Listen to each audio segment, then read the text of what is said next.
Mendengar ada pertarungan di depan gerbang Padepokan Samong Gading, anak buah Samong Gading kemudian keluar dari dalam Padepokan dan secara bersama-sama kemudian menyerang Arya dan Nala. Setelah berlari selama beberapa saat dan dengan penciumannya yang tajam, Ki Maung Bodas akhirnya menemukan Mada dan Gita.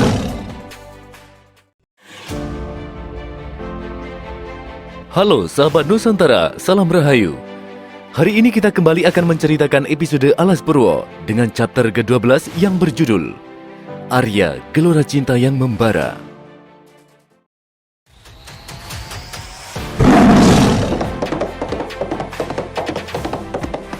Di awal chapter, tampak Ki Maung Bodas terus berlari masuk ke dalam hutan untuk mencari teman-teman dia. Setelah berlari selama beberapa saat dan dengan penciumannya yang tajam, Ki Maung Bodas akhirnya menemukan Mada dan Gita. Ki Maung Bodas cepat mengenali mereka karena penampilan mereka yang tidak seperti penduduk biasa.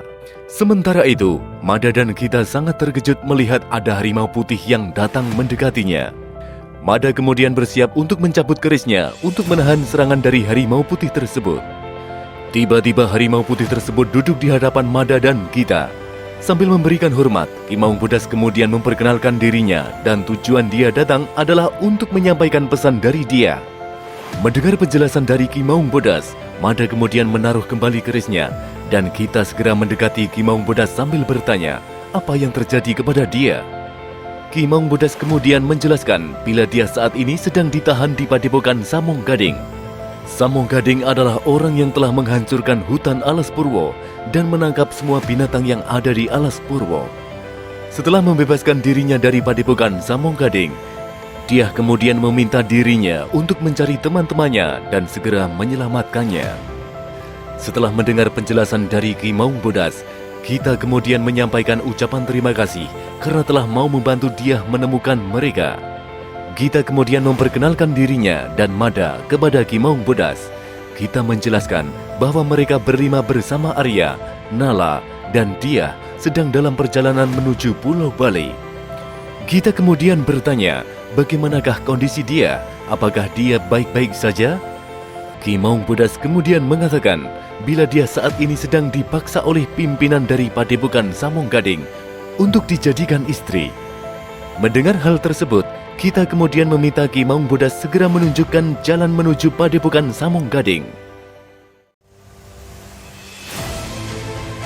Tanpa berpikir panjang, Ki Maung Bodas segera berlari menuju Padepokan Samong Gading dan diikuti oleh Mada dan Gita. Sementara di tempat lainnya, Arya dan Nala telah keluar dari alam gaib Alas Purwo setelah mengalahkan Nyai Wulandari dan pasukan Wong Samarnya. Arya sangat khawatir dengan kondisi dia saat ini. Dia merasa sangat bersalah karena tidak mampu menjaga seorang wanita yang menjadi tanggung jawabnya. Arya bisa merasakan bila saat ini dia sedang dalam kondisi yang berbahaya. Arya dan Nala kemudian terus berjalan menyusuri hutan sambil memanggil nama dia. Arya kemudian mendengar suara jeritan seorang wanita. Meskipun suara tersebut begitu samar-samar, namun dia sangat yakin bila suara itu adalah dia. Arya kemudian berlari mengikuti sumber dari suara tersebut dan diikuti oleh Nala dari belakang. Sumber suara wanita tersebut semakin jelas didengar oleh Arya, hingga akhirnya mereka tiba di pinggiran hutan. Dari pinggiran hutan Alas Purwo tersebut, mereka kemudian melihat ada sebuah padepokan. Arya sangat yakin bila suara teriakan dia berasal dari padepokan tersebut. Arya dan Nala kemudian berlari mendekati padepokan tersebut karena sudah menjadi sifat Arya yang tidak bisa mendengar ada wanita yang tersakiti. Di luar padepokan, tampak beberapa orang anak buah Samong Gading sedang berjaga-jaga. Arya kemudian mendekati salah seorang penjaga dan memintanya untuk membiarkan dirinya masuk ke dalam karena seorang wanita yang sedang dicarinya ada di dalam. Anak buah Samong Gading yang sedang berjaga kemudian mengatakan bila wanita yang sedang mereka cari tidak ada di dalam sana. Hanya ada pria-pria pekerja yang sedang mengolah kayu untuk dibawa ke kerajaan Majapahit. Setelah berkata demikian, tiba-tiba dari dalam padepokan terdengar lagi suara jeritan seorang wanita yang meminta pertolongan. Arya dan Nala sangat terkejut mendengar jeritan tersebut dan yakin bila jeritan wanita tersebut adalah dia. Arya sangat marah mendengar jeritan dia dari dalam padepokan. Dengan gelora cinta yang membara, Arya kemudian menyerang para penjaga yang ada di depannya.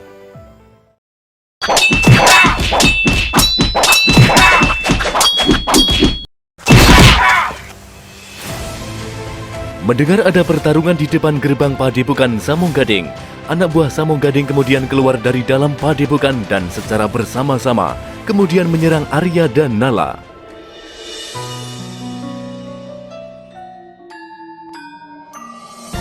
Ketika manusia lahir, saudara-saudaranya pergi menuju 4 arah mata angin. Air ketuban ke utara, darah ke selatan, tali pusar ke barat, dan ari-ari ke timur. Hanya orang terpilih yang diberikan kekuatan oleh saudara-saudaranya. Timur, Pertiwi. Selatan, Tiga. Barat, Bayu. Utara,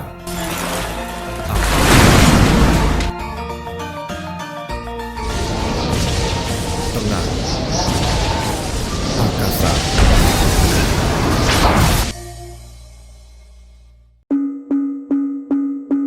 Lima 500 tahun yang lalu, saat Nusantara mengalami kehancuran, pusaka Surya Nusantara pun menghilang dari kegaiban.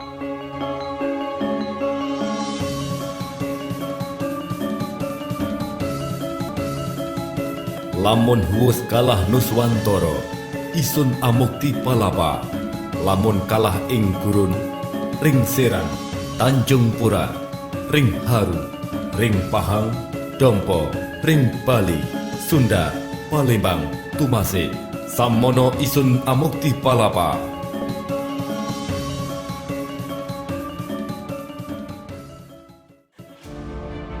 Apakah Arya berhasil mengalahkan anak buah Samong Gading dan menyelamatkan dia? Simak cerita lengkapnya pada chapter 13 yang berjudul Pertarungan Arya dan Samong Gading.